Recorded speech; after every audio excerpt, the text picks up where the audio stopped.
बरोबर होतंय? काय वाटतं तुम्हाला? बघा, शिंदे गटचे जे जालन्याचे नेते आहेत, ते फक्त मलिदा पाहिजे त्यांना.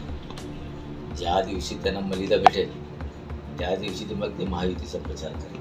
त्यांचं नेहमीच असं आहे, जोपर्यंत मलिदा त्यांना भेटत नाही तोपर्यंत ते काम करत नाही. आता वाट बघत आता कधी मलिदा येईल आणि कधी काम करणार, म्हणून ते गेले. उमेदवारी अर्ज दाखल करताना ते दिसले नाही.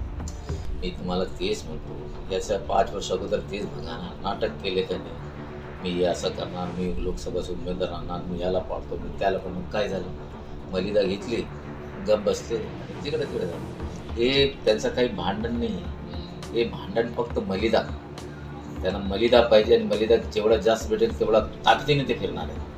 आणि मलिदा नाही भेटली तर मग ते काम करणार. तुम्ही म्हणतात महायुतीमध्ये सगळं काही बरोबर नाही. अलबेल आहे. आता भास्कर वगैरे कोण आहे तुम्हाला माहिती आहे ना? दलित आघाडी शिंदे गटचा तो नेता आहे. त्याने फॉर्म भरला म्हणजे कोणाचा ना कोणाचा आशीर्वाद आहे त्याला. याचा फायदा निवडणुकीमध्ये तुम्हाला होणार नाही. निवडणूक 100% महायुतीचे जेवढे भांडण असेल त्याचा फायदा आम्हालाच होणार, दुसरा कोणाला होणार. इतर वंचितचा काही संबंधच नाही.